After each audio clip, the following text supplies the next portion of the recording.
Hello everyone, today we complete, I think, because this had to be one video, but we turned it into three. This is the third video of the whole episode of the Roman imperial legacy in the Germanic polities and institutions. I noticed that whenever I discuss this topic, for some reason people watch more. I'm sort of selling a bit this format now. I don't alter my topic choice that, as you know, derives from much wider, sort of more complex way, especially picking topics randomly. But it's indeed important to talk all over again about this phase. I think it's somehow reassuring to all those that if they don't live, of course, within this era, but are specifically passionate with it. I sometimes criticize the disproportionate attention that it seems to me, at least in pop culture, migration era seems to receive. There are sometimes all the, not the worst reasons, because it's easy to say, but, this is a topic that, people watch because they're sort of ethno-nationally fixated, whatever. But sometimes it gets really down to the fact that it's a relatively simpler time to approach in a strictly historical documentary matter, and that indeed is fascinating, just given the general context, the general climate. And I would say, and this is the most sort of better reason, the most interesting one, indeed the fact that historiography itself does not seem to have reached a conclusive view on the matter, meaning what? That, of course, these are some of the most hyper-studied topics. As I said before, you can't really cover in a lifetime basically all the sources of the migration era, right? If you really get into that, you can dominate it. It's really very difficult to do something similar for the 13th century alone, right? And already in my era, it was mostly at the end of that, the early 14th century, it starts becoming prohibitive to even think you can dominate all of it, and also for which kind of heuristic purpose at the end of the day.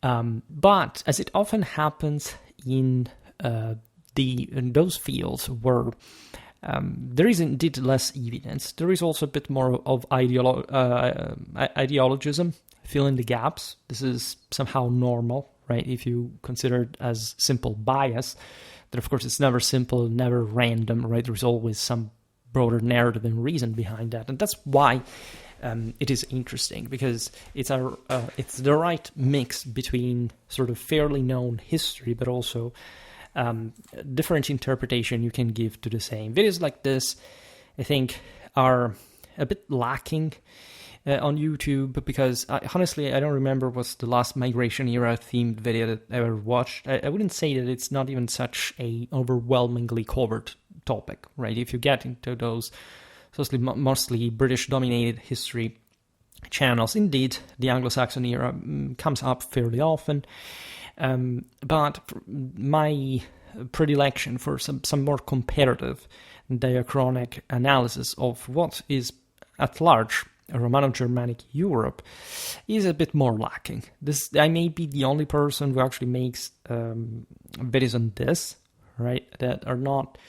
I also make evenemential history, as you know. I talk about warfare, single military units, even I talk about single rulers, general policies, but indeed the attention towards, let's say, okay, now we look at the Ostrogoths as we look in parallel at the Franks, at Similia, is not quite much there, and that's why I presume people are interested, on top of the general sort of little controversy that every statement can somehow arise in trying to explain this picture. As I just said, I'm not an expert in migration era, but sometimes people think I am, because YouTube sort of makes me more known for this kind of content. I remember with Veritas and Caritas how it ended. Like he interviewed me thinking that I was specializing in the migration era. That's not quite the case. I mean, everybody can understand it by even just from a simple glimpse at the channel. But indeed, Also, from certain political sides of the aisle, that was a very interesting conversation with a liberal, if not like a left person, basically, is like, but why do these people talk, especially from an overtly conservative right-wing position, like I turn out to be, if you don't want to use the term traditionalism, that is something is slightly different from that, more complete, if anything. That is, why do we talk about that? And in my videos, I always try to make it worthwhile to actually address what really matters in some broader term, and not trying to make some sort of obvious dichotomic point that very often is also what people want to hear. Now, in the last video of this episode, we were looking at a very crucial aspect, possibly the most important one, when we have to evaluate especially the continuity of the Roman state, the Roman administration in the Germanic kingdoms, whenever we want to think that state ended. As we've seen, given that there always was a level of political concentration, and that obviously the Germans preserved largely what they found, because they were quite strongly motivated to do so at that point. It's as if the Roman state never quite ended in a linear perspective. Naturally, there are also some, however, points of discontinuity and sort of critical changes that at some point, if anything, shrink dramatically the state. Why is taxation important? Because most of that ended up in maintaining the army. And so obviously enough, in a strictly political, territorial sense, if you want to more or less understand when the Roman state ended, or at least the Roman Empire lost control of these regions, you have to look at who controlled that system. That definitely continued, in fact, under the Germanic kingdoms. In fact, what you really see, and this is the big divide that we were drawing also in the other videos, is that, let's say, the Romano-Germanic kingdoms all continue along that path, right? If you look at extra, I don't know, the polities of the Barbaricum, of course, there were ways to concentrate power from a tribal basis. There were some realms that were forming in different ways, but there is no doubt that the Latin Germanic institutions in the West went on basically following the pattern of a state, with a specific code of law, with a specifically public authority incarnated by the sovereign, but also in really wielding power through administration and through hierarchy, through different orders of society. While Romans were theoretically required to pay taxes to the state, in the moment in which the Germans had walked in and taken over, having come in charge, the conquering groups seldom paid individual or land taxes on territories gained through conquest. Meaning that, especially when we look at the pre-Roman times, so when these peoples were in the Barbaricum, there wasn't quite such a thing. It wasn't a polity that really had the capacity to exact much of that.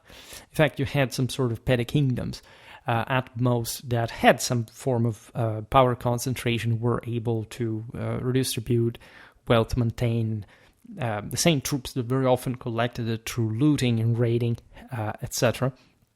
But indeed, when the Germans settled into the Roman state, what actually occurred was something very interesting. That is to say that the Germans became military colonists of some sort, basically replacing what the Roman army itself had in theory been. This is a bit complicated because when we talk about colonists, we mostly think like something like the so-called limitani, and not much of a field army, but they actually overlapped in some ways.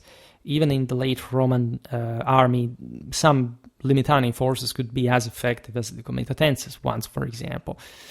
But the notion, as we've seen also in other videos, is that, of course, the conquerors, at least in the very first generations, maintained this, this point. It was very characteristics of their culture. That is to say that they were basically the freedmen, and that even though in Roman society freemen kept sort of remaining that by those Roman paradigms that eventually were absorbed by the German and their states in the West as well. And they were sort of an inferior degree of that. And so basically they were the ones who had to pay for, if anything, the military service of the Germans. This mostly had occurred through the unknown in ways that also in the way the Romans had settled the Germans back in the day as foederati in some lands. Basically was a natural canon that was mostly put together in order to functionally supply these provincial field armies that at some point literally worked again in the same way that the Roman army had done, and that therefore mostly supplied the logistics during the campaigns, meaning that when the Germans settled, for example, in these lands, the idea, just like, I don't know, it had been proper of Macedonian colonization or Roman colonization during the big empires, this master people basically received some land with a higher level of freedom that was associated, or at least of liberty, was associated with, of course, an immediate and privileged, at least, relation with God as being the imperial holders. And from this land, they basically would gather from their own resources, in a private sense, all the necessary equipment and training for the field army, for serving as essentially professional soldier. So in the Romano-Germanic world, this thing does go on for a while, and especially after the mid-6th century, so the moment of greatest sort of collapse of the system because of the pandemic, because of the general crystallization of the system, there was also an important switch in military-wise, that is to say, and cavalry still in some battles, but more often than not, cavalry wins and becomes dominated. It's a proto-feudal settlement that was already pretty much there, also from late antiquity. Most of the aforementioned Roman freemen were actually serfs of some sort, in as much as they lived as labor forces, as colonists, but in the great latifundia of the great senatorial families, rather than, again, sort of freemen that could participate to the army, that they actually tried to escape most at that point, mostly because the same latifundia holders did not want to give away their own labor force for the army, and they were mostly in charge of the Roman Empire in a private sense themselves. So equally, the Germans were not so thrilled to pay anything to their kings historically, and especially in that second half of the 6th century, there wasn't even much of a mean from the side of these kings to exact much of those collections, right? Those resources. This naturally differed as far as, say, the Roman system was preserved. Mostly, that's the same gold standard for that. But it is true that especially from the second half of the 6th century, something is going under with many different other things. The same Byzantine Empire is really changing within the system. It's paving the way to some sort of broader crisis that, even if, I don't know, they had not lost, I don't know, half of the empire to the Arabs a few generations later, would have been felt socially, culturally in some ways. So the entire international landscape was hibernating, entering the so-called, improperly said, of course, Dark Ages. And in that moment, of course, you have also the greatest difficulty at some point of these states to found something more stable. This comes with exceptions. In general, actually, the Romano-Germanic kingdoms consolidated at this point, in the sense that, paradoxically, since resources were very scarce, the same establishment settled on a balance between the monarchy and the nobility. Yes, there were still some sort of civil strifes. Mostly they were connected to the competition for the throne from the side of the various nobiliar clans. Very often they are depicted as some sort of Catholic versus Arian struggle, but it's actually not quite the case. The names could be after that, but theologically speaking, like there wasn't much of an interest, even probably from these sovereigns, to do anything specific against, especially the papacy. So that's a very important and underrated aspect that, as you know, I discussed much in videos like the ones about the evangelization of the Anglo-Saxons, and pretty much also ones on the Longobards, and pretty much in any context where it's evident that the more power existed, the better internationally connected it really was at that point. I mean, the connection between Rome and Francia, for example, was very strong already since the times of Clovis, and even the quadripartition of the Frankish Empire by the end of the 6th century, also basically in the 7th, aside from the parenthesis of Dagobert, that is a sort of Charles, the fat of the situation. All the siblings had died, so as a Frank, he could finally inherit everything in that privatistic mentality. But we're still very, very aware of the of universal authority, of the Romanity of the empire, of their role in actually ruling over, by divine mandate, over the Romans as Germans, regardless, of course, of the ethnic blending that was taking place, given the staunch Germanic minority, most of, especially in Gaul, Spain, and Italy, that, however, also informed these cultures, these peoples, in very, very important ways. So in part I will skip how this process happened, because it's something we should observe by mostly looking at every single kingdom in the evenemential videos, which I think are more telling. I talked fairly a lot about this for the Longobards. We addressed this looking at the various Anglo-Saxon states as well. Spain and Gaul are more complicated because they were actually more functional systems initially, but they were also more private and sort of tendentially feudal ones. So on the longer run, or it depends even what we're looking at, but for example, the Anglo-Saxons would develop some sort of more cohesive structures in all by themselves, let's say, even in their tinier system, in a sense, had helped. When by the end of the 7th century, the Franks were hopelessly fractured in 4 different kingdoms, quarreling with one another, with different siblings trying to kill each other's children because of the sanctity of the blood, of the inheritance, etc. The Longobards were, also considering that the Arabs had taken over the Visigoths, literally the biggest power in the West, and they were actually very publicly advanced, very very centralized, and light years ahead in terms of civic culture compared to the Franks, that, as we know, again, they had a very privatistic system, and they didn't really have much of an idea of state. Of course, these kingdoms did actually develop measures to supply an army that was largely parceled, a bit in the same ways as before, through different provincial centers. Think about the counties, the duchies, that's most of the basis. We have also looked at how the Byzantine army organization worked at this point, and territorially wise, they distributed their forces in somehow similar ways.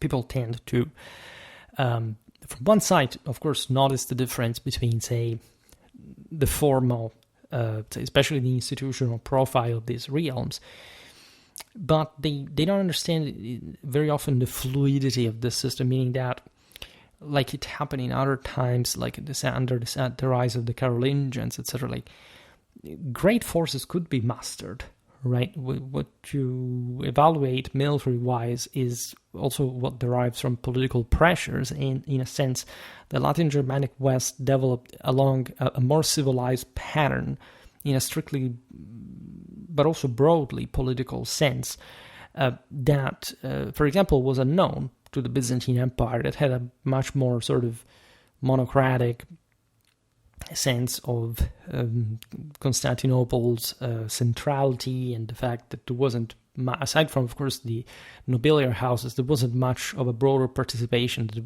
the other peoples of the empire would simply have in fact, the monarchy's decisions.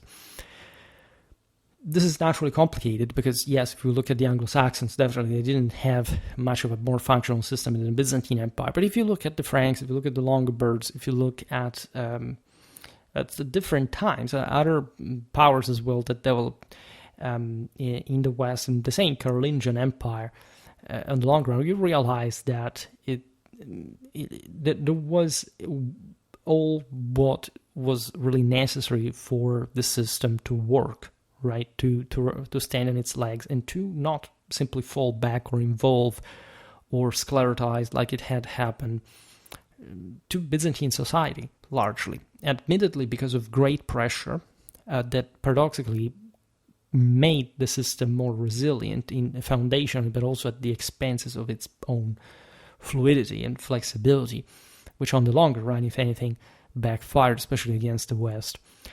Now, the Germans, once settled, might have paid land taxes on properties previously held by the Romans, but only if the king could enforce this duty. Obviously, if you were, I don't know, an Hispano-Visigothic nobleman, right, and you had a lot of land somewhere, in Baetica, could the kings of Toledo simply enforce you paying some substantial cannons in order to eventually supply, a royal force?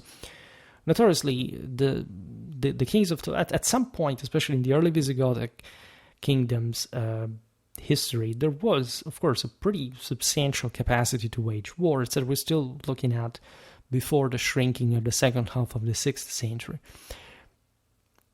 Later, the system, in virtue of that private autonomy, also fragmented, at least in the sense that the nobility managed to choke the expansion of the Toledo monarchy. Think about the councils of Toledo that were essentially the ecclesiastical reflection of that Hispano-Visigothic nobiliar control in the same monarchy. Naturally, resources were fairly scarce at this point in general, but we do know that armies of tens of thousands of men could be levied. Right? We will talk more and better about this. The only point was why, right? Let's say, given the sustainability of these enterprises, we see more than else that there were general defensive purposes. There were some attempts, especially in the early year, to strip the enemy of this or that province. There are issues of this kind. I don't know. The Visigoths lost Toulouse to the Franks, even though the latter could not quite simply directly control that on the longer run. Theodoric seized control of Provence. It ransomed Sicily from the Vandals.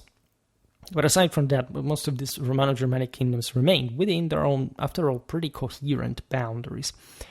And they worked mostly at consolidating within.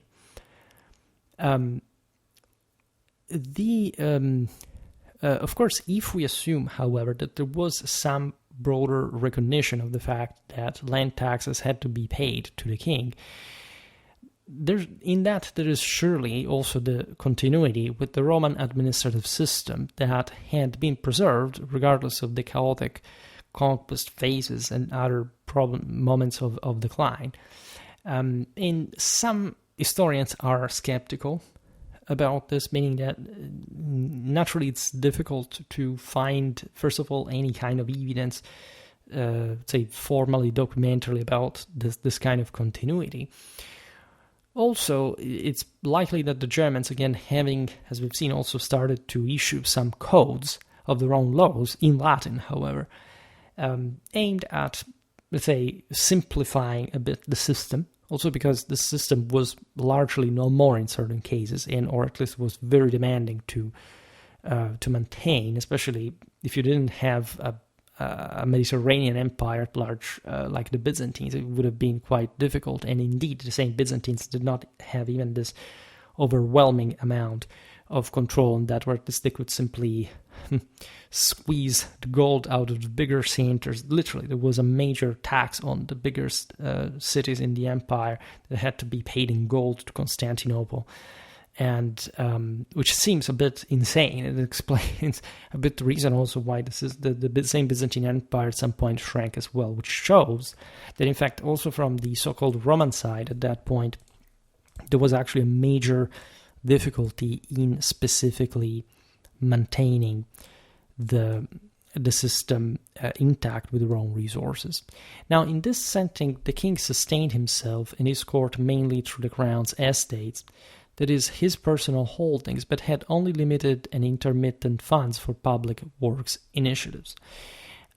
So, indeed, the Germans are not, say, they are famous for having continued to use what was in function. I don't know, the Dukes of Spoleto still apparently could enjoy the baths in the city in central Italy. But the capacity to simply reinvest in the previous structures of the empire, of course, was out of hand. It was in many ways the same reason why the Germans were there in the first place. In the urban centers in particular, seen, for example, in the Visigothic and Frankish regions, bishops were frequently tasked with collecting tolls and tributes.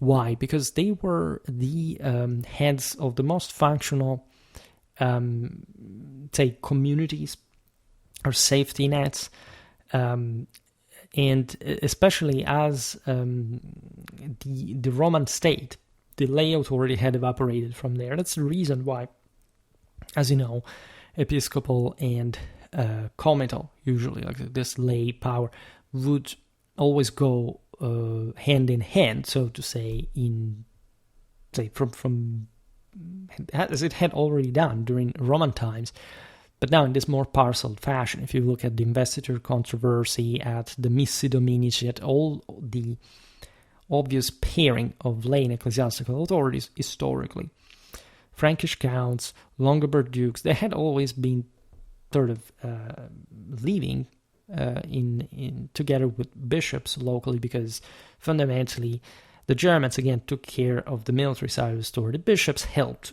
if anything, with the more, for example, militia levy kind of side of the story. It's as if they had been a more Chthonic element and the Germans are more Apollonian in a way.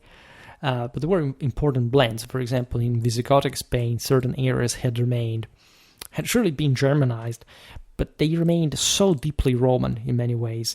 Certain parts of Andalusia, also the Ebro Valley, in many ways there were identities that were withheld mostly to complain against, like the monarchic, say the monarchic attempts of power concentration in the same provinces. Maybe they were in some cases influenced by the Germans even more than the more central parts, right, of the country where the monarchs resided, which was not quite much the case for these examples, but in general, right, bishops had an enormous spiritual authority. The same papacy, historically, depending on which kind of years we're looking at here, was also adapting to a more pragmatic sense of a rural Christianity as opposed to the one of the great centers of the cities. Not that, in fact, bishops were not important here or didn't actually increase even their power, but it was understood that cities weren't, especially in certain areas of Europe, it's difficult to say this because they remain always at the head of the Christian community. But in a sense, it was important to win over the core of the continent, not much, just like the biggest centers interconnected through the Mediterranean, like it had historically been the case. Naturally, I'm simplifying things, but you understand more or less what I'm talking about directionally, but also how hybrid the system really was. In all this, however, the capacity to levy taxes on immovable property beyond rents from private lands was difficult. In some places it did happen. There is no doubt that especially the same military service was based on that, for example. So there were some primitive capacities to properly make lists of properties, etc. There are lots of these. Normally they continued, in fact, in the most Romanized and the more civilized parts of the Latin Germanic West. We have a tremendous documentation from Longobard Italy about this. But in general, the principle was present. Naturally, if you look at Anglo-Saxon Britain, especially in the early period, you realize that everything is so fragmented that it's difficult to even have an overarching authority that can do more than claiming some overlordship over the entirety of the system, like the Bretwalda, than actually being able to impose much of anything. So in those realities, it was mostly the actual power of the local chieftains, the local kings that mattered, and there wasn't even, in fact, properly a unified England politically, monarchically, even though there was some sense, at least, that the system was somehow a unicum separated from, say, the Celtic, French, and other worlds. Tax contributions thus at least ceased to be associated with taxes on goods and persons in return for services, and instead became diffused within individual relationships, which could take forms such as landlord-tenant agreements, or more ambiguously ties between a locally recognized authority figure and those under their influence in various ways. It's obvious that if you were the king of these systems, you were, in virtue of the fact that you were recognized as such, so there wasn't much of an actual imposition on the system. It just depended on how extended your power actually was. Basically, you were the greatest lord of all the various lords of the land, and which means that half of them would somehow side with you, or at least half of their moral force would side with you and support the monarchy to get some favors in exchange and to reinforce their position, to be able to control more land, and so make the country sort of more manageable. On the other side, you would have some sort of ultrancistic kind of resistance against centralization, but this wasn't, let's say, much of a mere, say, arbitrary stand. It was like carried out by those who were feeling more squeezed, marginated, and so losing in the system, as opposed to, like, they would have done the same if they had than the king if they had been in charge like him. All right. At times, these actual relationships could overlap or intersect legally, by the way, meaning that there were certain official titles within the kingdom that had some importance. They could be, initially they were military in nature mostly, then of course as administration developed in later centuries, things became more complex. But at the beginning, if anything, there is an erosion or privatization of indirect taxation, unmistakably signaling a streamlining of state authority and a marked reduction in its capacity to consistent govern terror. And this is what really means like the end of the Roman state. It's not much the fact that ideologically this was not Rome anymore. Again, we can't simply digress on the spiritual side of the story, how the Germans again saw themselves as lording over the Romans in a protective fashion, and still aware of the fact that it was a Roman Empire out there that was capable in some cases also of taking them away from where they had settled, right? However, when you talk about the consistency of the Romano-Germanic political territorial dominions, of course you have to make a reality check in terms of like how far that this king's rule was actually extended. That's the only shortcoming that I can see in a broader sense, compared, say, to the Byzantine Empire, for example. And this does not actually mean that this kind of political philosophy, so to say, actually brought to some shortcomings later on, because still the Latin Germanic West sort of developed in this way some kind of awareness of its own autonomy. Yes, it was not an ideal situation, but everybody was exhausted, all right? There was barely any sense, again, to simply recompact a solid state in major regional hubs and having the capacity to wage war in other countries, reconquer. This lays in the temper of the era. It's something that, again, also the Byzantines suffered quite harshly. And it's even when we look at the Islamic invasions, we realize that it was a handful of conquerors floating on major regional hubs, that sort of regional basins that kept going on their own, right? As they had been before. And with all that erosion that is difficult to unsee. This was happening everywhere. This is not just about Rome. This is about China. This is about India. There are lots of issues all around. They're very difficult to unsee. And I still have to make a video in which we talk about that involution to an extent, to especially the moral history of this. You can't just study it through institutions, also because we tend to give too much of a sort of categorical idea of institutions when talking about them like this. Not even in the ancient world, not even at the peak of Roman so-called statal power that we defined to, say, be quite specific in the previous videos. It wasn't such a thing of the idea of a state for real. And so even this sort of straw man of the state that you have to understand whether it collapsed or didn't collapse, it's something that should be better seen in the light of traditional polities and not trying to seek something like the 19th century nation state to apply to migration era, because this had not literally existed even before, and it would not exist for another millennium. All right, so this is incredibly important. Of course, there is also a trend that would grow prevalent in later centuries where the state was increasingly seen as the personal estate of the ruler and their kin. This is especially true in Transalpine Europe. This is part especially of the Frankish view of power.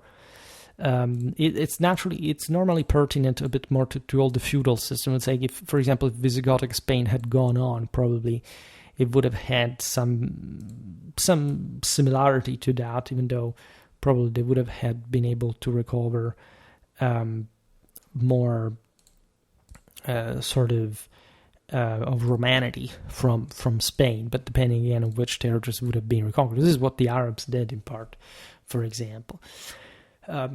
You have always also to check where the Germans settled, because that's a bit their strategic point, right? It's important that, Toledo, not Cordoba, for example, was the capital of the Visigothic kingdom. If of capital we can speak, right? For England, it's easy because in any case, the most developed part of it laid in the southeast. The Franks had different courts in different areas, and mostly they settled in Neustria, and they had a system developing from there. The Longobards settled essentially in the Po Valley, and especially in the western central part.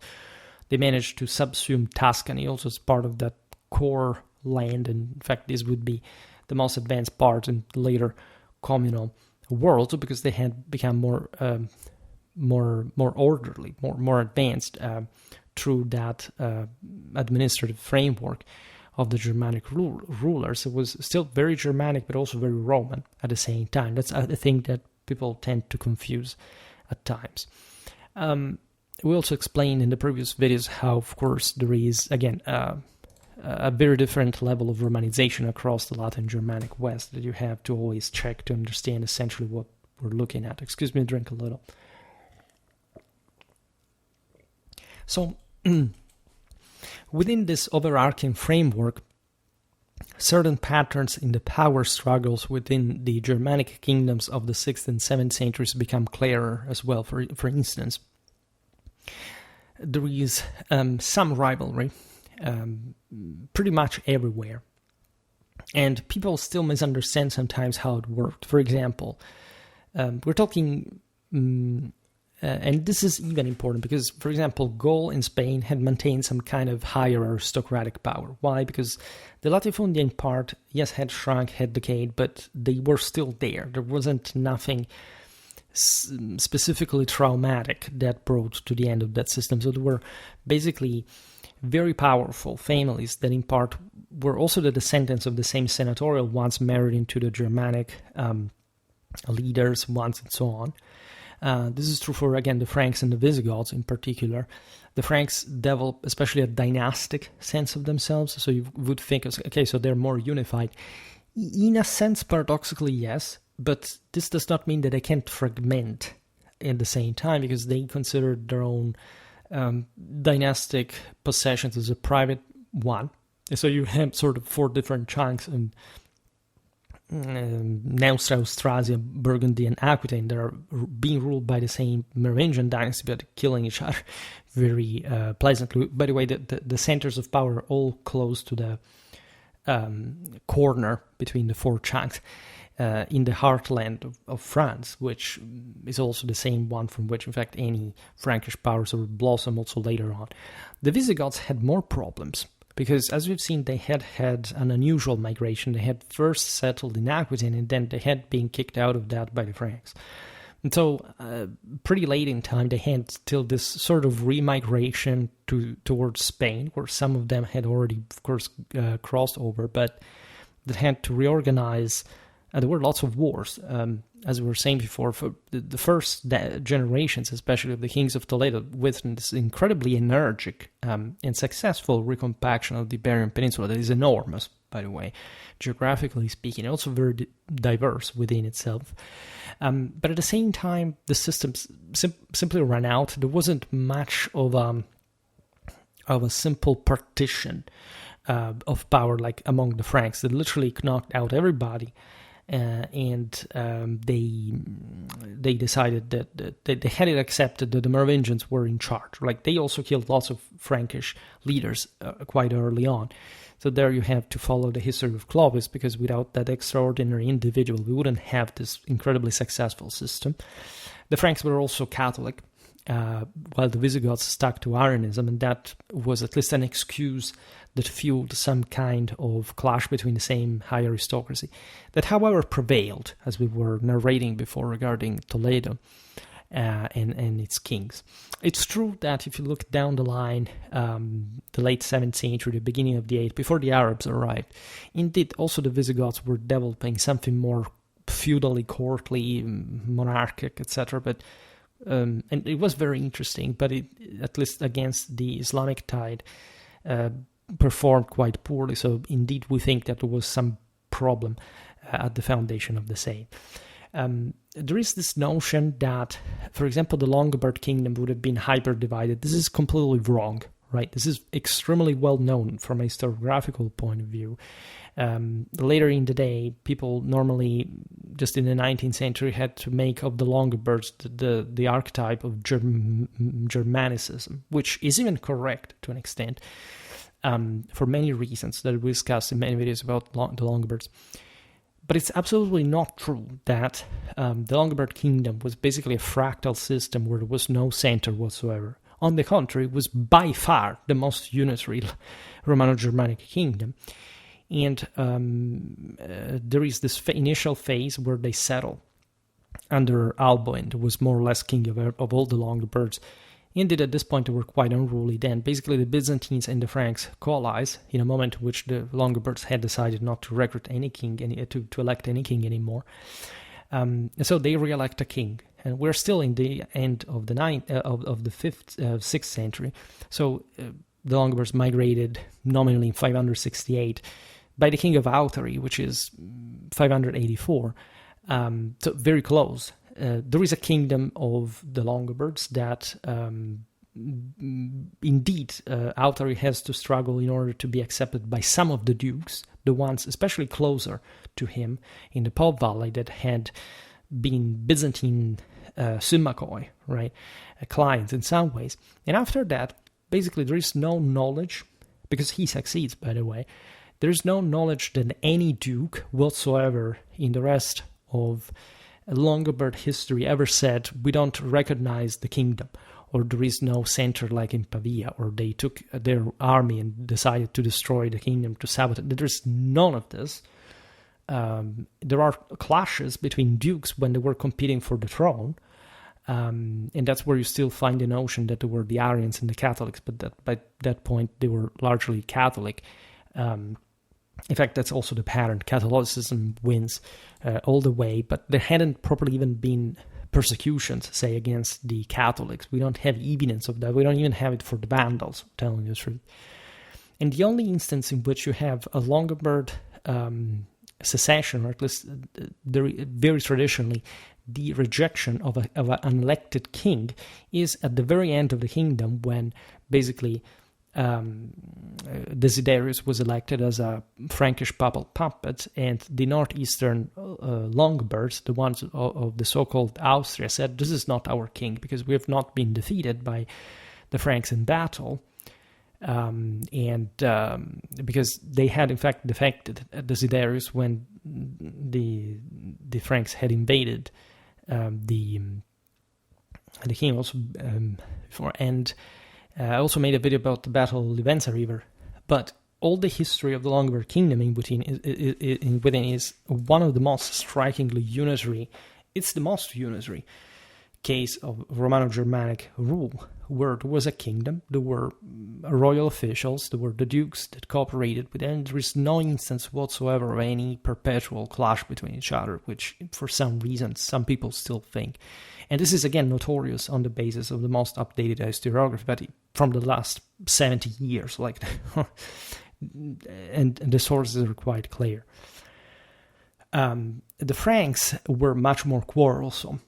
For the aforementioned reason, the practice of kings to divide their realms among their heirs as a family legacy, bringing to some outrageous practices, including literally killing newborn babies, or at least children, breaking their heads on rocks just because that inheritance meant the inheritance of the entire kingdom, namely. And this brought, in this case, to an actually perpetuous state of divide that somehow weakened the system.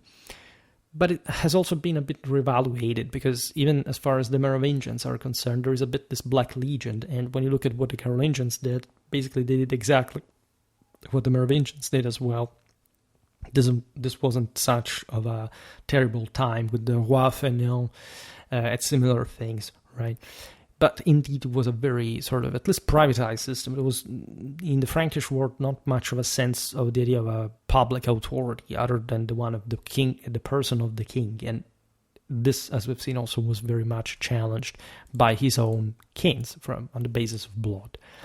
And so intricate and unstable territorial divisions would fuel persistent internal disputes. And this is so much like that proto-feudal reality that we already know very well, stemming from the Franks. But also that had a glue that helped, as you know, consolidating a hell of a civilization in the Middle Ages. And here we talk of, obviously, of all the powers that of the western half of the empire. Additionally, let's say the Germanic elite was not typically Another relative misconception was that the Germanic elite would typically not be inclined to live in cities. And this is not really correct. They actually did. I mean, there was no other place where to rule from but the city. It is true that the Merovingians in particular were famous for this major rural tenures. They had this enormous, you can't call palaces in the countryside. So absolutely, there's no doubt that they had residences scattered mostly. The Franks had itinerant courts, as you know, and this practice would also continue throughout the Middle Ages or even the early modern age, pretty much all over Europe. Not quite everywhere, but in fact, this is the point. If you don't look at the fact that in parallel, they still used cities as cornerstones of their rule, you can't fully picture how important those cities really were. I made some videos about, for example, medieval Paris that explain a bit this, because you realize how much of a... I mean, London, for example, was an earlier and proper capital than Paris, historically speaking, because of the itinerance of the Frankish kings, as opposed to the fact that the Anglo-Saxons needed to rule from that more confined southeastern part of England. And the Anglo-Saxons had an interestingly advanced administration, by the way, so this is not to say that had an early chancery in Westminster. So again, London was always there, like the most important center. But indeed, if you look at Paris, if you look at Rennes, I'm preparing a video about that too. There was Tournai, there was the city of Clovis. There were many other important, Orléans, itself. We've seen it also for previous groups like the Alans that began to rule from there at some point. And Gaul was so much lending itself for being ruled from cities, right? That's how France is structured since Gallo-Roman times, and it's always been that convenient to rule from these cities that had indeed also all that enormous power and prestige in ecclesiastical spirit that the Franks had married with, given their imperial Catholic Merovingian tradition. Think about Saint-Denis, first of all, in Paris, but also Saint-Germain, Saint-Geneviève in the same city alone. And those are massive saints. If you look at the French spirituality dating back to the Franks, you have Saint-Remy, which is also connected with Clovis, with Rheims, and many others. The sacralization of the Merovingian monarchy is the same demonstration of that hybrid system that they had created as far as the Gallo-Romans were concerned. So again, it's not true that Germanic rulers did not rule from cities. In Lombard Italy, the dukes ruled only from cities. We don't know of any other place they ruled from. And they were literate. They presided over tribunals. They really were very advanced. So this is absolutely not true. This is not true also for Visigothic Spain. It's obvious that wherever, let's say, the urban decline had been greater, it would be more difficult for less convenient to rule from a single place or just to anchor yourself just in there. So in that sense, you can argue that this is true. But it's absolutely not true that the cities did not represent the cornerstone of Romano-Germanic government. It's also true, obviously, that the Germans did not really invest in public projects or other forms of patronage in the measure in which the Roman elites had done. But thanks my eyes, I mean, as we explained, I mean, not even the Romans could salvage their own system. The Germans were there for a reason, and it's not, even this is not really true. We know that there were public palaces, the ones of Ravenna, the ones of Pavia are very famous. Obviously, there were many churches being built, many monasteries patronized. So again, it's not true that this order did not exist. Besides, when you look at Romano-Germanic legislation, you realize that there was a very specific interest and attention for communications, bridges, defensive systems like the walls. They had to be kept. That is really rooted into the basics of public security, and you find it everywhere. So through that, we know that, of course, the communities maintained these infrastructures, also thanks to the king, the royal patronage, the local noblemen. There was no other way to go. So even this is sort of some mistake. Naturally, it was difficult to maintain what the Romans had established historically, but there is no point. Obviously, they couldn't afford that anymore. But the idea that they would dismantle that, or would be lazy, or they didn't care about this more built-up administration is wrong, right? There is, if anything, one aspect of this that can apply to the aristocracy at large. The fact that there was, of course, a taste for the rural world as well. I mean, these were still eminently rural worlds if you consider that the entire population. So if by lack of interest, let's say, for example, social dominance was actually showcased in cities. I mean, the Lombard kings at some point attended the circus races in Milan still. So we evidently see that late antiquity had not even died in, again, allegedly the terrible Lombards arrived and destroyed the area. Absolutely, it's completely wrong. There's no evidence whatsoever of that. But indeed, again, what could be, of course, used to aggrandize themselves, especially also the Roman legacy, was obviously used. Besides, the city was, as we've seen, mostly spiritually dominated by bishops. So there was some tension, admittedly, between the lay nobility, a bit like during the investiture controversy, the early Germans had some difficulty in accepting that they had to be at least acting in tandem with an ecclesiastical power, the boundaries of which were not particularly defined yet, and kings tended to think that they were basically invested by God without any medium, or at least that was an historical tendency the same Roman rulers had. But by this point, if you look at the cultural temper of the era, the fact that all these kingdoms are Catholicizing, that there is no reversion to pre-Christian cults, etc., well, you realize there is a full integration in the broader moral of the times. I mean, with the system, with the great universal empires collapsed, with major pandemics, with the population, with material poverty, I mean, who does need to act as if he has to spend, by the way, so much to look great or cool, right? Nobody really has the... It's even a psychological thing. At the time, that was somehow lost. And that's all with the Christian spirit of reflection, why that had been lost, of the general, again, reflection on the limits of mankind, including rulers. And so it's something, if anything, we will look at in other videos. But there is no doubt that the general decline of the empire that hastened his fall, so to say, at least in this broader administrative infrastructural way, was, if anything, at the root the collapse of the former elites. Right, when the Germans arrived, this is a mistake that people very often do, and after all the migration era videos I made, I'm amazed to find that it's still sort of believed to an extent.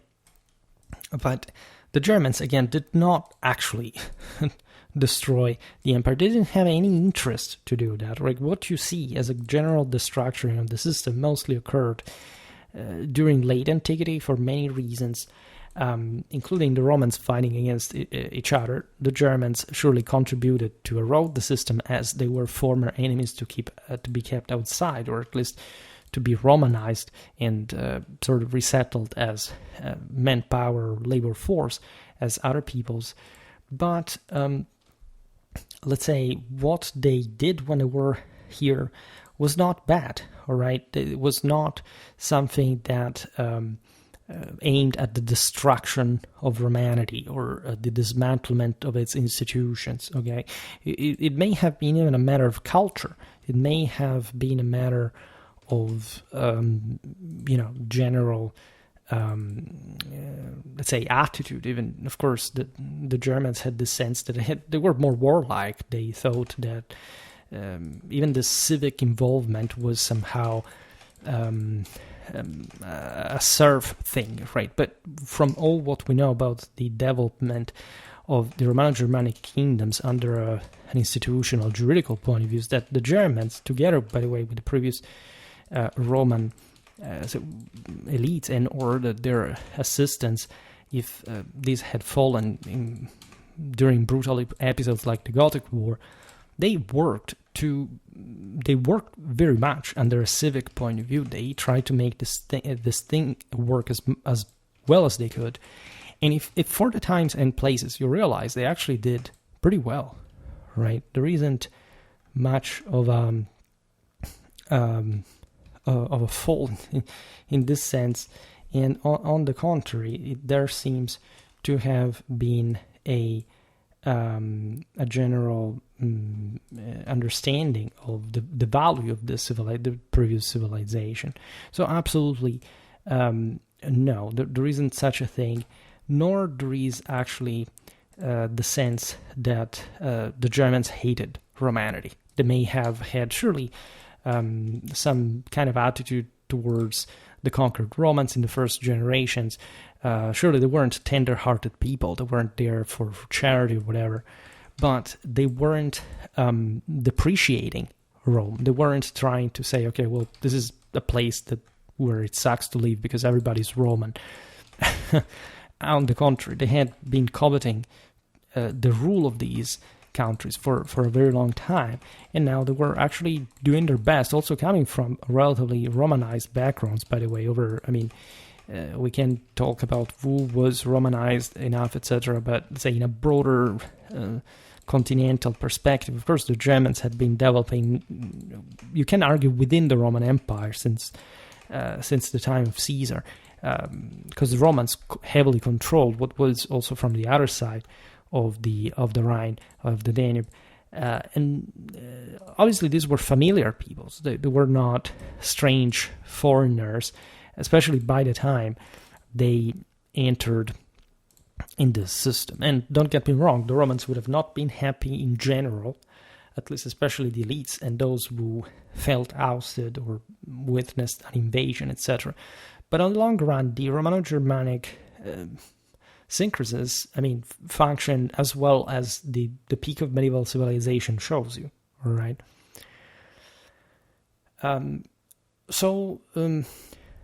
This widespread material decline had a great, significant functional transformation. This stemmed from a political, a spiritual, a moral backbone. So again, we're not here to make it materialistic history. This is particularly evident from what had been the cornerstone of Roman rule, the Western European cities. This is in particular evident between the 5th and the 7th centuries.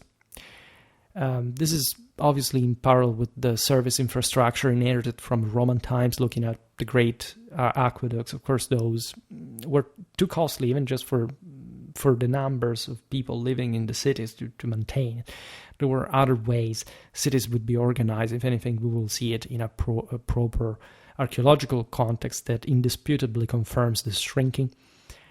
This, again, was happening pretty much in many places. This isn't just much of a Romano-Germanic thing at all, but since we, at least some of our scholarship, internalized at some point the focus mostly just on this area, it's as if we became those where this happened, right? And not the system obviously going the way it was going pretty much all over the world, right? There is, of course, the same, by the way, practical use of these centers that had always been done. The dominant elites kept amassing and allocating wealth in these centers. In part, of course, it was all about landed assets outside the cities that had always been the wealth of the city. In a sense, cities existed always because of that surplus. But of course, as we were saying before, if you wanted to control that, the city was by far the best place. At the same time, as the city's populations declined, and in some parts of Europe, especially the more fringe ones in the north, sort of became even depopulated in some cases. It's very rarely. This can happen even in times of relative thriving of the system, right? There were some cities that rose and fall, within late antiquity itself, because they did not exist maybe even before. There is, by the way, an enormous history to rewrite regarding that. But it's obvious that as the general city populations declined, also because, again, it was, resources were not enough, so that surplus was not available anymore. By mere distribution, society became more rural, right? And so again, this is not much to do with political fragmentation, or at least it goes in parallel with this. Large-scale production and long-distance trade were reduced. They did not disappear, telling the truth. That's also the other myth. The city's role was lessened, mostly. I think it's improper to even think that they were just becoming economic centers, like markets or manufacturing hubs. Those had always been to a degree. There is, of course, also the point that the simplification of the governmental system significantly diminished the role of the ruling elites. But at the same time, this does not mean that it wouldn't favor the best place where to rule from. And so again, this aspect must be importantly precise, because again, especially in post-Roman Europe, which is essentially almost the entirety of Western Europe,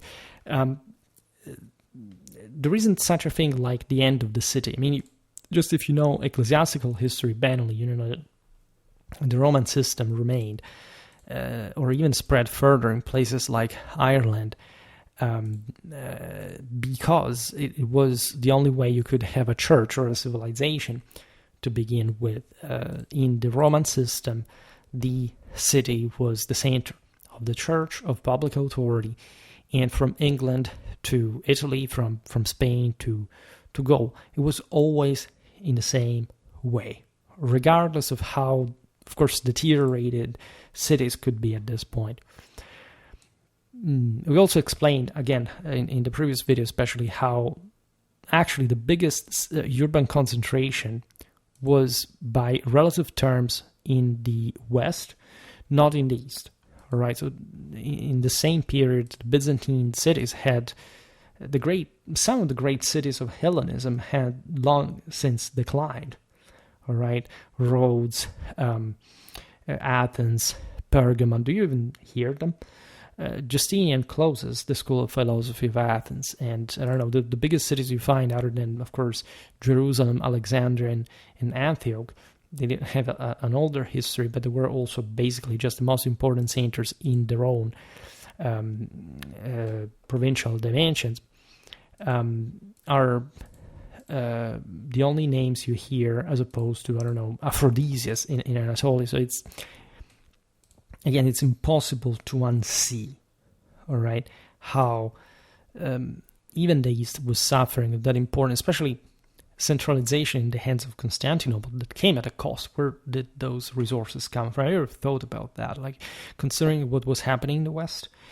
How do you think Constantinople had historically and would reinforce itself as, I mean, the size of the city was the same, but say it would decline also later, but in general, like where did they get all the resources to remain so big in that city? Of course, from the rest of the empire. This is something you don't find in the West, where you have much more evenly distributed development that paradoxically helped in maintaining its cultural homogeneity. Not that, of course, the Byzantine Empire did not have some of it, but as we've seen, the Levantine provinces, Egypt, were gone by the time of the Islamic invasions.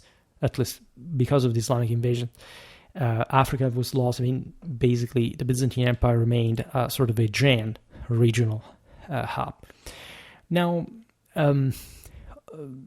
indeed, we said it many times, many scholars with compelling reasoning argue that all the trends that we are describing were already underway within late antiquity, social dynamics. They were marked by deep crisis and redefinition. Indeed, there is this big crack further in the mid-6th century. This is also well known. Up to that point, you can argue that this civilization had not suffered, had been exhausting itself, but had still been holding to some extent. Then you can look at all the cases where how and why this had deteriorated earlier, such as, I don't know, in Britain, in places more distant from civilization, so to say. But even there, like the Anglo-Saxons actually make a very good use of the Roman legacy, and they develop what will be a civilized kingdom, unlike what you can say, I don't know, for Dubai. This is even within them. The first to Christianize, the more powerful, already in Denmark, were of course the closest to civilization. And so when you look at the post-imperial era, you realize that there isn't a reversal, but rather an amplification of these tendencies, for reasons that may have also not been entirely, again, pinpointable, just per se. Again, the system had probably overtly competed, had invested too many resources. Much of these also people's movements had historically been driven by desperation, not much of some arbitrary takeover. Another vital aspect of the interaction between conquerors and conquered populations already mentioned involves the existence of religious belief and the pull of Germanic groups towards Christian culture. Now that I think about it, while I discussed the evangelization of Europe in some depth, I have never made a video about the, let's say, the relative coexistence of beliefs like Bodanism, as opposed, with Christianity. In some videos I've been vocal about it. In the video about the Germanic imperial Catholic miracle, I addressed this. Many people don't understand that what was persecuted by Christianity was mostly paganism, as the lower fractal chthonic dimension of any world, including in a sense the Christian one. That the Bodanism as an Apollonian religion did not share and actually agreed with. So paradoxically, Bodanism was not much countered by Christianity, and it was paradoxically those Bodanists who converted the quickest to Christianity as yet another way to the same Catholic belief, if you know what Catholic means, which has become Schwerpunkt's meme by now.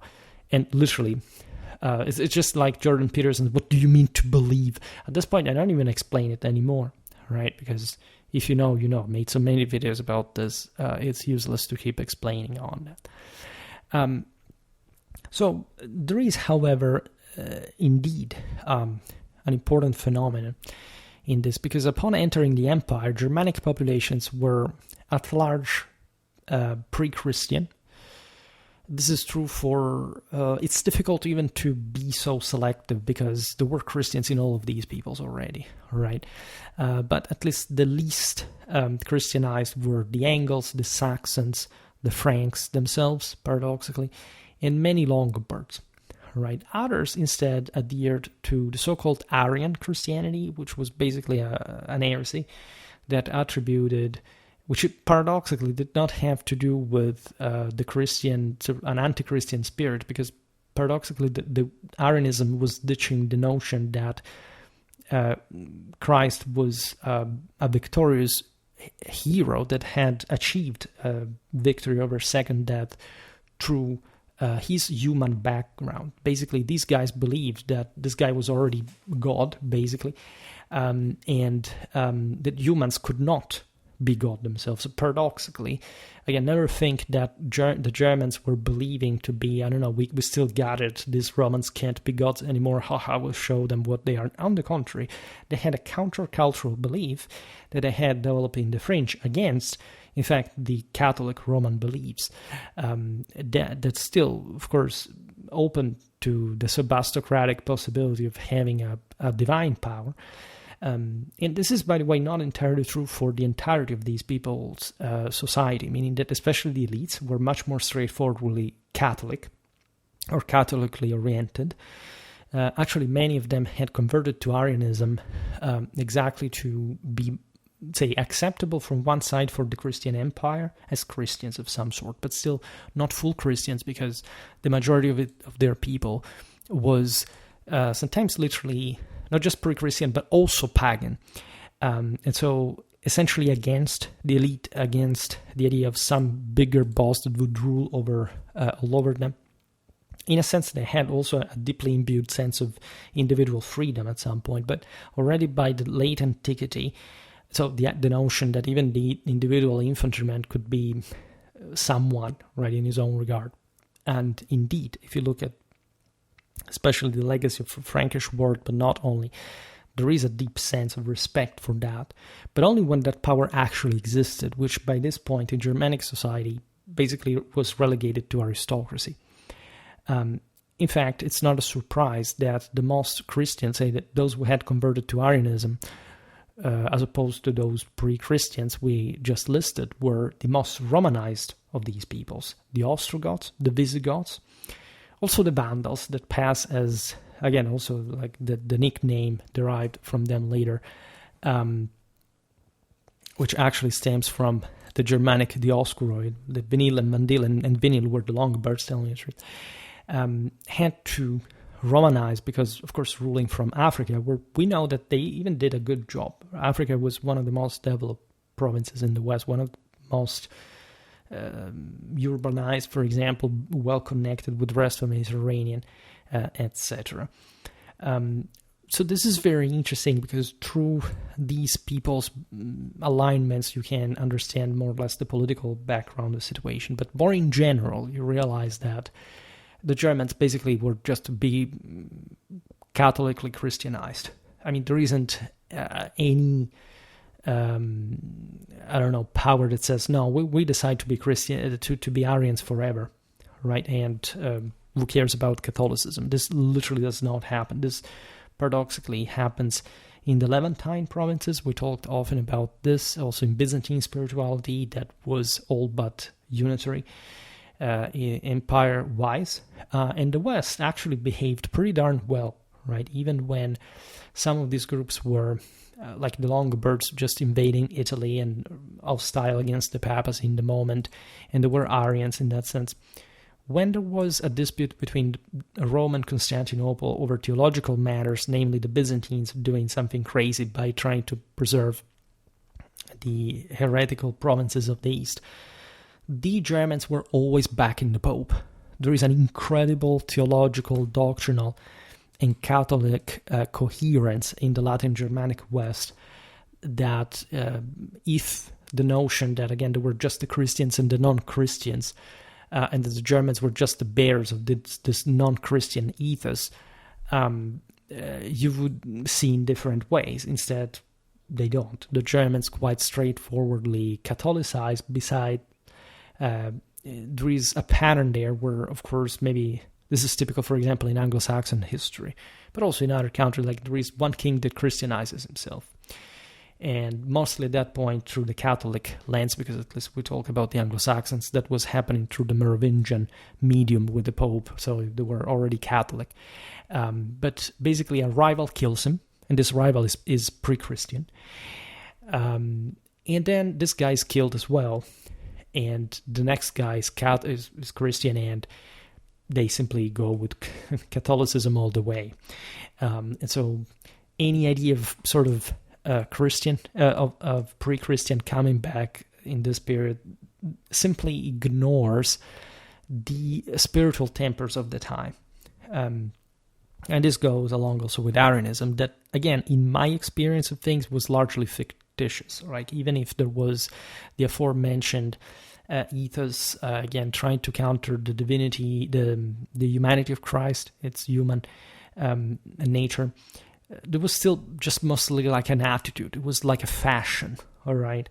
There wasn't, the Germans were not very much into theological disputes. They basically accepted what they collectively were told by their leaders, just like it happened at Clovis conversion. And they literally didn't have any fantasy to start inquiring doctrinal issues and quarreling about them. Also because Catholicism provided with such a potently straightforward coherence that it can't be found anywhere else. Now, religious differences alone, in fact, did not spark tensions between Romans and Germans. It is known that within the empire between the 5th and the 6th centuries, the clashes, for example, between the adherents of various Christian interpretations were frequent, as we were observing mostly for the Byzantine East. In the West, you don't also find much of these movements, admittedly, because, again, people did not care about pushing heresies. This was something happening, I don't know, there were some heresies also in the West early on, but there were minor ones and they were put down quite easily.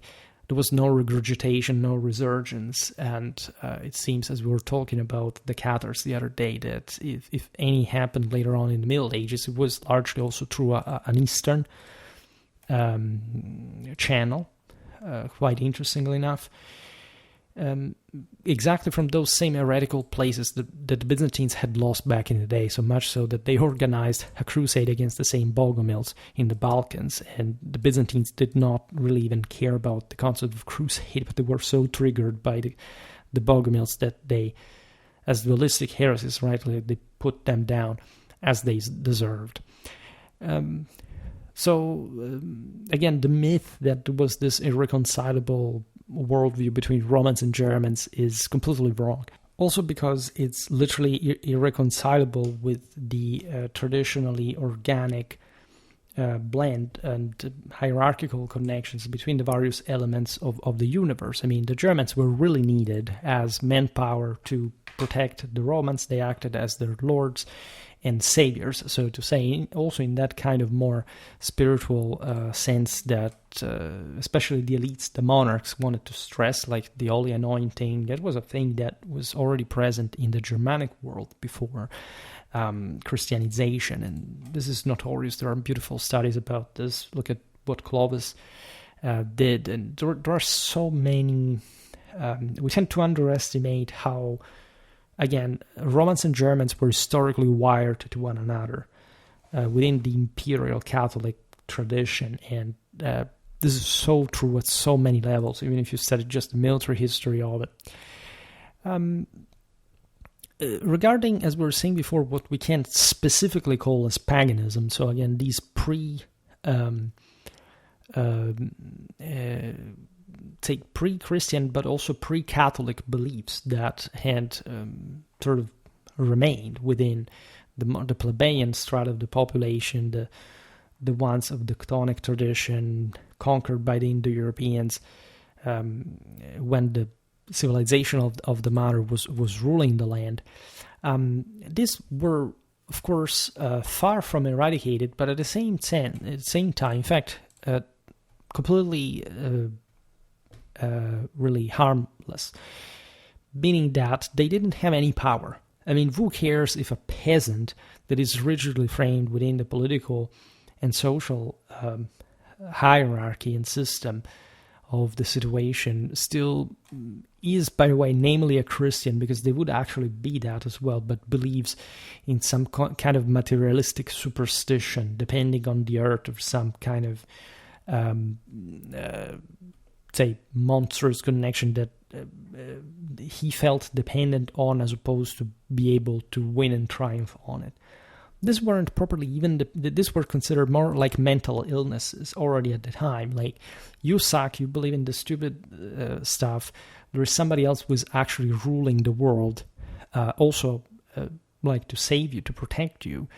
If you keep working the fields and contributing to the system, we have nothing against that. And in fact, you know, other than some specific, when you look at a geography, there is some, of course, abundant evidence to what we could call pagan practice, but it's mostly something like within the confines of monks showing off like powers to these guys and winning the crowd and settling the matter. I mean, we don't have historical evidence of, I don't know, the extermination of pagans or the simply like, I don't know, some uprisings based on those beliefs. This is just a modernistic and secularistic invention, the notion that there was a monotheism or a polytheism, the Christians and the pagans. What existed was only like the spectrum of the Catholic world, and if you happen to fall in the lowest part, you could be categorized in either a Christian or a pre-Christian system, a pagan one, as a pagan, and nobody really caring about that. And again, the syncresis was all over because nobody at the time really had this alternate belief whereby not even these chthonic cultures did not have some ambitions on their own to let's say to be better and therefore to participate to the system. There wasn't something like, I'm a Christian and I'm an anti-Christian, right? Nobody reasoned like that, in as much as the current Catholic regime was Christianly run, and the world in many ways necessitated of that ever more. So again, it's complex to explain this because it's also trying to basically enter the head of these people. But again, we don't have any actual evidence of this. I don't know how to stress that. And I say it in particular because there are some people today that literally think that they're pagan, or neo-pagan would be the better definition. And these are people who 99% of the cases were basically abused by Christians in their upbringing and basically hate Christianity and decided to make up what is also sounding and looking as an odd parallel to saying Christianity with the most straightforward monotheistic idea of monotheism. Then again, there was always just one God for everyone. The other powers, the other deities were just some sort of emanation of the same. And literally knowing zero about, surprise, ecclesiastical history, also because nobody really teaches it to you. Ecclesiastical history does not mean catechism or understanding theology at this deep level. It simply means to have studied basic European history and knowing that there isn't such a thing like a pagan world threatening Christendom at this point, nor before. Say the concept of pagan applied to the pre-Christian Roman establishment. It was absolutely Catholic in nature, like all the great empires and the great cultures, especially since in the West, since the Indo-European conquest. But we will talk more about that. And so it's all the more interesting when you realize that the Germanic kings began to embrace Catholic Christianity that equated to Romanity. Because first of all, Romans were basically all Catholic. They weren't Arians, right? Arians, again, was mostly like an international shout-out from the side of these Germans to say, okay, we're temporarily a political and sort of morally different thing from the Romans, and so we can't fully be Catholic, because otherwise there is a church in these lands that will start basically trying to link up with us, and as long as, at least as they did not enter the empire, they didn't need actually to espouse the church, as they immediately did as they settled down. In fact, it's also likely that feelings towards the church before that were also kind of non-existent. I mean, nobody worried about being Christianized or something like that. And in fact, again, especially between Romans and Germans, the cultural affinity was very strong. These were not Huns. These were not some sort of weird monsters coming from the bowels of Asia. These were peoples that were technically sharing the same, at least spiritual ancestry, as the Indo-European identity dominated historically, regardless of specific genetic variations that in Europe are also relatively marginal. And that in practice, in fact, brought the same Germans, by opening to the Roman dimensions, much more aware also of themselves. For example, it's not before the 6th century that we have Germanic sources literally calling themselves Germanic, right? And in part it's also because they were writing, but they were writing because they were in Roman lands that had been calling these people Germans, even when they literally also called themselves in different ways, right? The more original sense of Germans, of Germanicism, was an ethnographical approximation of the classical civilizations. Then, of course, the same Germans that had something in common, indeed, but not quite at that political level that would simply unite them under that kind of identity awareness, nor much of a national connection, because, again, the Goths were even considered by the Romans the Goths, as opposed to something separated from the Germans, for how different such peoples could be, also mixing with the Iranians and other peoples. This is also something I'm not going to discuss today, but it's pretty straightforward that the Christianization of the Germans was immediately a success. It was basically the litmus test to the degree by which the same Germans had been historically civilized by the Romans, so much so that their kings began immediately to carry out that critical evangelization efforts, and not just in those pockets of Western Europe where this had to be still accomplished, but also and especially in the same lands where they had historically come from, mostly Central Europe, right? So I have an entire playlist about the evangelization of Europe that is pretty straightforward. We can discuss about them. I made, I think, pretty meaningful videos about the Anglo-Saxon evangelization. The videos about the evangelization of Central Europe that are also more gradual and later are also quite important. And again, here we have to distinguish between also, say, conversion to Christianity as opposed to something like to Catholicism, which are two completely different things. I mean, if you were Arian, so if you were Christian in general, you had already been both within the Roman system. As we've seen, the Goths, the most Romanized of the Germans, had obviously just embraced that, and it was mostly a matter of political action to, at some point, officially declare themselves Catholic as opposed to Arians. This happened, for example, to the Visigothic king Recared in Iberia in 589. But way more importantly, and way before, Frankish king Clovis in Gaul between 596 and 506, by which point, by the way, Clovis's conquest of northern Gaul was largely finalized, and so the necessity of receiving the Gallo-Roman backing, which again is an overwhelmingly Catholic one, because again there wasn't like a massive population of non-Christians or people who were antagonizing against Christianity. Again, Christianity had successfully spread across the entire Western Europe already, and the most powerful communities that really ran the land were Christian for a long time. So, naturally, there are also other interesting digressions one could make, such as the ones on the development of a specifically regional spirituality of sort. For example, the Franks definitely developed a very strong mystique, especially of their own monarchy, of their own dynasty, the Merovingian dynasty. And this is also the case because the Franks were, especially after the Battle of Vouillé, the most important, say, people in the West, and they had stripped the Goths, and in this sense also a bit their Arianism of the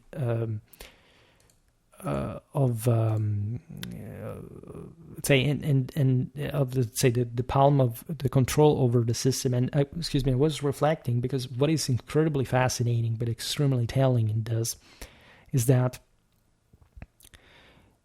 you see, the Franks stripped the Goths of the palm of the rulers of the West as Arians, but they were at the same time the most Romanized. So the Frankish victory is a double victory, because it marks, yes, the victory of Catholicism in the West, but the fact that this Catholicism is led by a specifically one of the least Romanized peoples, right? Again, you can argue, of course, the Franks were very Romanized to a great extent. I mean, Clovis's father was buried as a Federatus leader. He had a very strong connection with Rome. He dressed like a Roman general and so on. But at that point, the Franks were simply taking over, yes, asking for the sanctioning of this control over the Gauls and more, but still doing it with a degree of liberty that was really game-changing in the balance of Europe. These Franks were not much sort of prepared by the Byzantines to rule the West. They did it on their own, and they do it by fully aligning with the sole Catholic imperial standard available, which Arianism, in this sense, denied. Why? Because essentially these Arians felt as under the empire in some way, and so they could not paradoxically even develop necessarily much of a Catholic spirit, because that would have sounded a bit too pretentious in front of the saying Catholic emperor.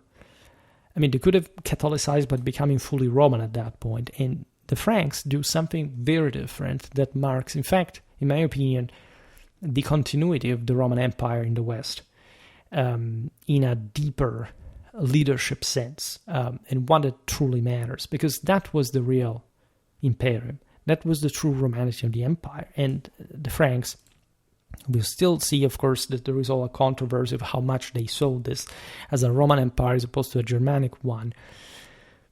But also in this, I would say that it's impossible to think the Franks did not pursue, as they did, in fact, like a Roman recognition of power themselves. So, that down the line with Charlemagne, there is some kind of, he tries to not to stress too much that he actually styled himself as a Roman emperor in the moment he was appointed as such.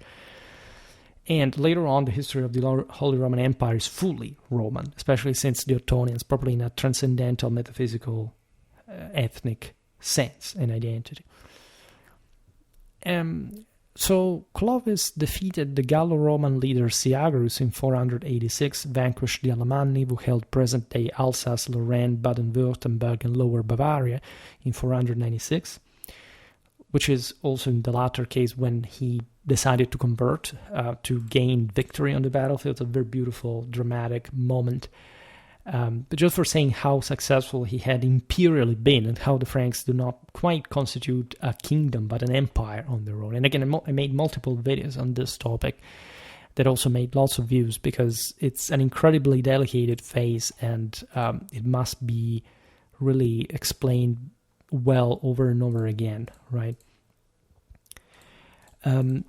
Also, he dealt a severe blow to the Burgundians, who controlled present-day Burgundy, Savoy, Switzerland, and northern Provence. We are in 500. The Burgundians will essentially be assimilated to the Franks later on, even as a leading people, differently from the Alemanni or the Aquitanians. And so, looking at Clovis's conversion, you realize how much of a pivotal event this was by promoting closer integration between Franks and Gallo-Romans. There is all the episode, the Vase of Soissons, that is incredibly telling, where Clovis basically, after Soissons, that they had taken over Syagrius' kingdom, these Frankish warriors were waiting, of course, for their leader to distribute the loot, which already tells you how, structured this power was, because the Germans, the Franks were the descendants of the same peoples who participated to the Battle of the Teutoburg Forest, like their same geographical location, at least, and they had really a very, very brutal sense of things, but still the chief was elected in those kinds of moments of warfare where his connection with God was pivotal in all of this. And when, before the partition of the loot, the bishop Remy goes over to Clovis and says, look, there is this vase that belongs to the paraphernalia of the Church of Soissons, and if you could basically give it back to the church, you would be, this would be very appreciated. It would be a great gesture of friendship and respect, if anything. This is very important because it's not like the bishop was greedy for this vase that in any case belonged to the church, etc. It was a way of showing, like, look, here we also command. Like, you conquered us, but we're not simply, the guy who was ruling here. We are the population you will have to rule on.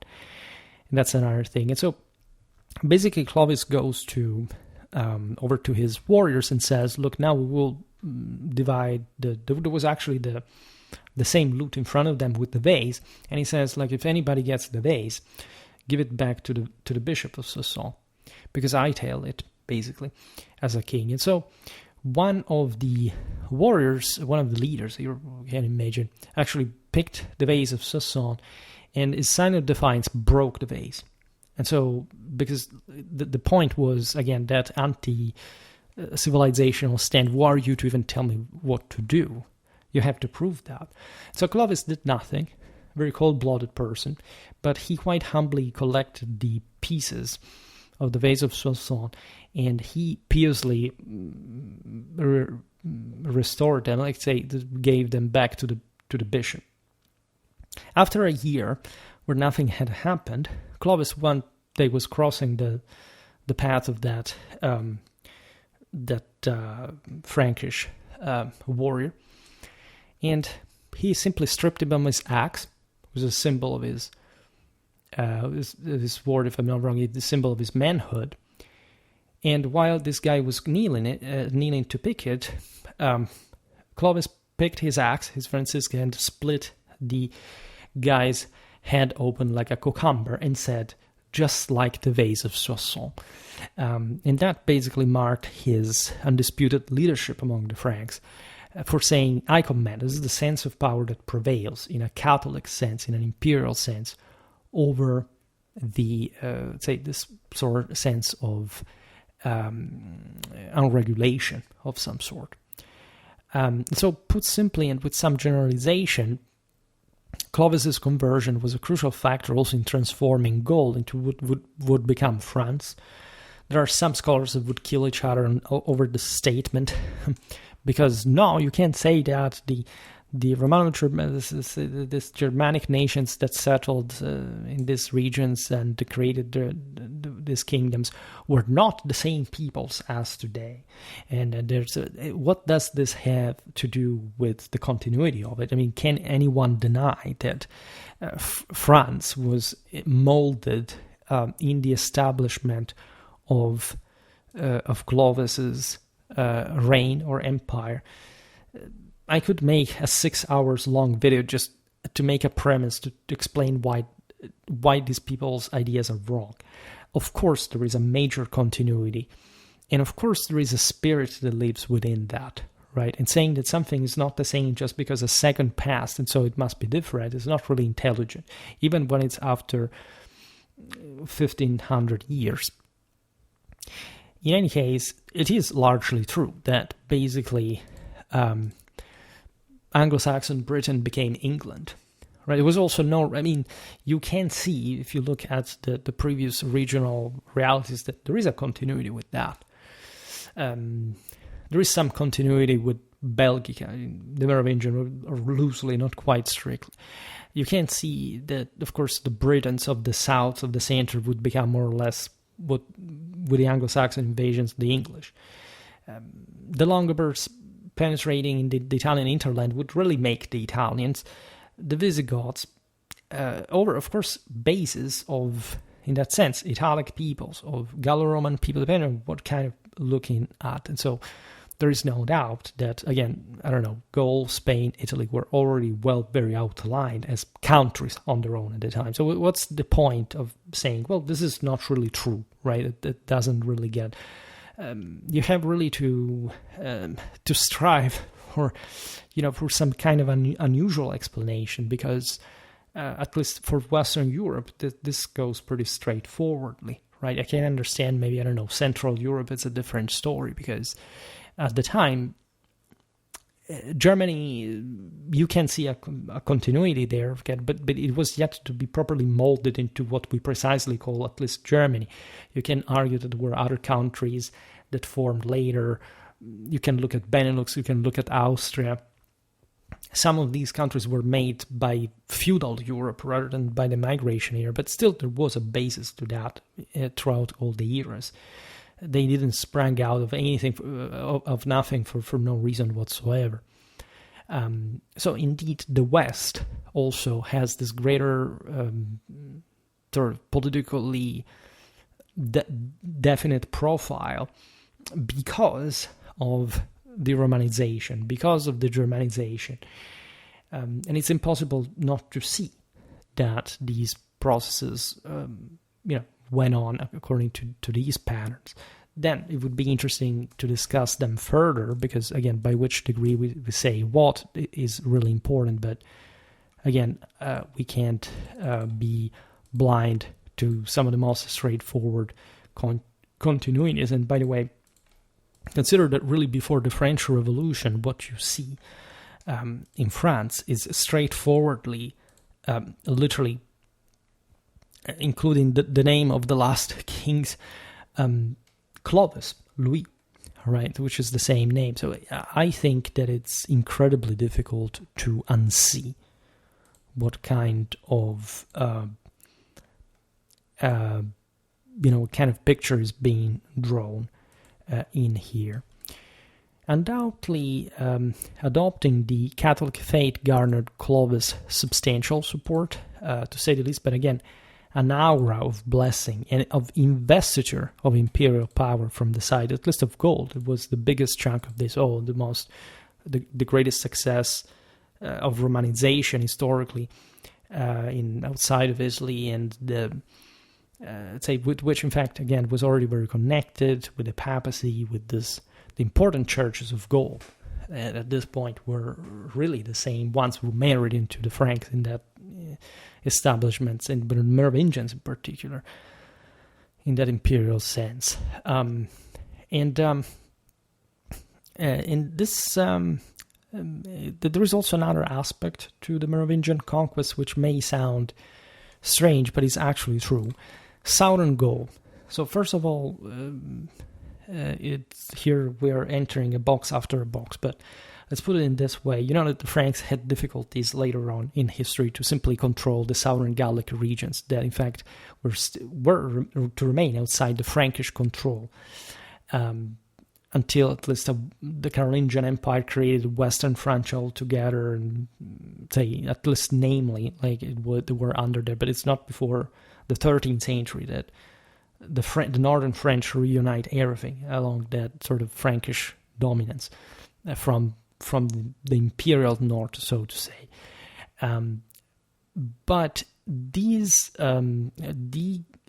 Clovis' conversion to Catholicism had a very important effect also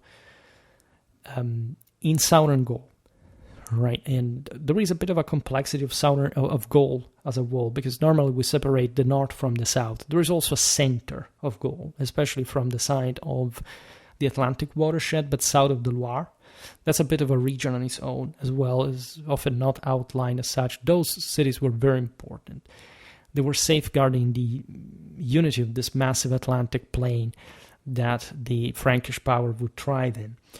And there were councils under the edge of the Merovingians. There were different sort of connections. There was a sense of truly Gallic, Gallo-Roman national identity of some sort. So the Franks reinforced heavily this one by providing with a fully straightforwardly imperial Catholic rule. They didn't know much state. They didn't necessarily control everything directly. But this was not, for the times being, especially considering the lack of resources, this great problem. There were autonomies that were false. There were sort of more, higher anthropological senses of leadership that were reinforced in the system itself. There was a great support of from this moral figures, and so you see that these areas also retain the cultural and social dominance of the Gallo-Roman aristocratic families, whose members held nearly all bishoprics, for example. So through his decision to convert to Catholicism, Clovis could present himself to these groups as the restorer of lost stability, which is exactly what Gregory of Tours tells us happened, together with other sources in the West that basically say, you know what, it's better now than before, or at least it's not, before, like when, I don't know, the Caesars were ruling at the peak of their power. Obviously, that was, in a sense, better, especially considering the general availability of resources, the space for especially the Romans to expand and to Romanize and to succeed. There is no doubt. But the before of the last generations, say the 5th century, was pretty turbulent in Gaul, for example. Now it was over. Like now there is a strong man that rules, that makes things running smoothly, but for real. Right. Naturally, in those times, the systems were primitive enough for having literally a guy that maintains order enough.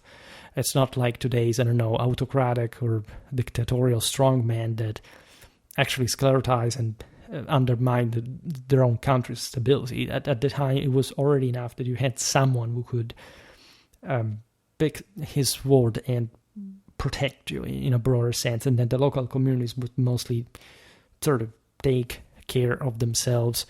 Of course, ruled by Frankish counts, etc., but sometimes not without problems, right? Because these Franks had to be taught also in part what living in the civilized world really meant. But there were issues of violence. Mostly they quarreled with one another. It wasn't about using forks that at the time, of course, they didn't even use in general. But literally the fact that many of these people maintained some kind of mob-like mentality in terms of, clashing against one another for issues of honor, rather than sort of being able to do more and telling the truth. As times would improve, generally speaking, they were the same people who historically their descendants fixed many things, developed a further civilization. And so when you look at Clovis records, like 507 victory at Vouillé, ending Visigothic control in southwestern Gaul. In 534, at least this is part of his legacy, Burgundy was fully subdued, and in 437, Provence, previously under Ostrogothic control, was seized, even though this more Mediterranean part of Gaul was very autonomous and really different from the north. But still, you have a stabilization, at least along these lines. The Franks would be the stronger power. They also held a grab over the Alpine passes. They had some real prestige internationally, militarily wise. And these were times in which, by the way, things were also going relatively down, relatively south, also for the same Merovingians that began to fight against one another as soon as Clovis died, etc. But the track was set. I mean, all those kind of international relations that would also bring these Germanic rulers, for example, to recognize each other's Germanicity, origin, some sense of worthiness, to apply this dignity to a broader hierarchical order, to transfer some cultural values also to the Romans, in the way they had somehow forgotten this since Romano-Germanic times, because also society had, or at least, let's say, the early empires, as most of the Romano Italics had managed to win their empire, to do what the Germans had been doing now, also in better ways, but really the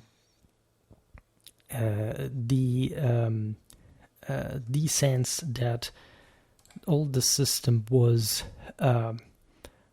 fully cooling, and there was some level of settlement that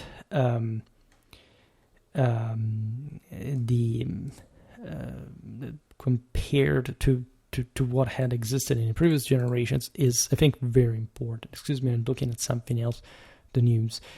And so these victories of the Franks represent the key milestones in the political process through which they secured dominance over the entire area that now we call France, also in the southern aspect, that at the time was not considered as that, because it was more like the land of the Goths and the Burgundians. And even after the Franks won these places, they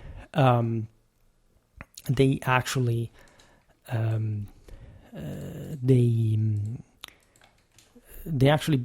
maintained that this local ethnicities couldn't really be fixed, couldn't be really changed.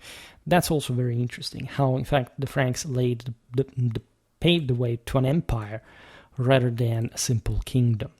And so mostly those Goths or Burgundians in southern Gaul were actually Romans, but they all had also changed that kind of name because they had been part conquered, but in part they had started living with those standards that were just a syncresis now, Romano-Germanic identity from both sides. Also, the Germans were heavily Romanized in that regard, and especially in these places. So again, telling the history of these countries, of these peoples, is always interesting, is always a matter of objectivity, a matter of, let's say, of trying to make your most from, as we've seen today, for example, passing from a, institutional history to a spiritual one to a degree, looking at the military aspect, looking at the social aspects. There is no other way you can control this kind of interpretation. And again, making videos like this, as I said at the beginning, is extremely easy, because these topics are never never random. They're never or simply exhaustible per se. And I think they have a broader meaning for the history of Europe today. Like, if we really manage to understand how compact European history has been, regardless of this perpetual sense of division that has been mostly fostered by post-traditional ideologies to say, in the 19th century, in the 20th century, my country was better than yours, we won more wars, or all this kind of BS. You completely lose the sense of what it means to be European. Not that wasn't part of it, by the way, but it's something far beyond that you realize only if you study history at some concrete level. Excuse me, drink a little again. So, what to say? These videos help in ways that you can't imagine, because life is not easy. And sometimes when I sit here and I think about all the things that go wrong, all the worries, all the problems, all the issues that can arise in somebody's life, of course, there is a sense that at some point it's game over, right? You can't always win, and at some point you will have played all your cards. But at the same time, I think that discussing these topics has some broader meaning. For me, it's very cathartic in a way. I don't know. I never talk about private stuff in my content, because I feel that this is really not interesting in hindsight. But the sense is that the way I discuss the stuff is a way to make sense in part of the same history, in order, first, if anything, because I have to find ways to explain it to you. So it's not like that I try to make sense just giving you the easy answer, because as you understand, otherwise my videos wouldn't be that long. But I mean, this history helps to make sense in as much as it explains how the world works, right? And I think that there is some greater let's say importance in everything we do along this path. And conflict is always there, problems are always there, and it's also impossible to simply go ahead without kind of some sort of preparation. And you hope you can live your life quietly, but again, it's difficult sometimes. There is always some bigger problem on the horizon, and this video, if anything, helped me getting somewhere with it. And I hope that that these reflections can help solving the problem, because there are some problems in life that you never can. Maybe the old ones. It's not even like the new problems, but it's the ones that have to do with your deeper self, that have to do with how much of a better person you can become, right? And to me, this is indeed very powerful and very important. I really care about it, and I really think that it's important to get there in time with the proper armament. As far as the migration era playlist is concerned, I want to give a look, because we really made so many videos about this. Basically, almost one video out of 12 by Schwerpunkt has been dedicated to the migration era, and I understand why people also think that I do this stuff more often than the others. And if I'm not wrong, this playlist got really lots of views. not the videos, because they receive videos views on their own, but altogether almost 5,000 views. That for a playlist is not bad, even though it's a pretty old playlist. So I don't really know. People like these topics; they tend to dive into them, but sometimes I wonder how effective I am. This, and especially, I would like to talk much more about the evidential history of the various kingdoms, and we're only very gradually doing so. It's difficult. It's like the migration era. More interesting phase is the 7th century, or at least the end of the migration era in the West, because that's when you see what kind of success these kingdoms really had. Right? Most people unplug, switch the TV off when it says, okay, and so the Roman Empire fell, the Germans rolled in. It's end of the story. It's just the beginning of the story, and it's not like a hyperbole to say that, I don't know, the following centuries were so vital and important. There isn't like a moment in which civilization went to sleep, or here nothing was happening worth remembering, etc. On the contrary, right? And if we knew this better rather than the climatic before, we would also have a much more beautiful idea of the world. I think that we can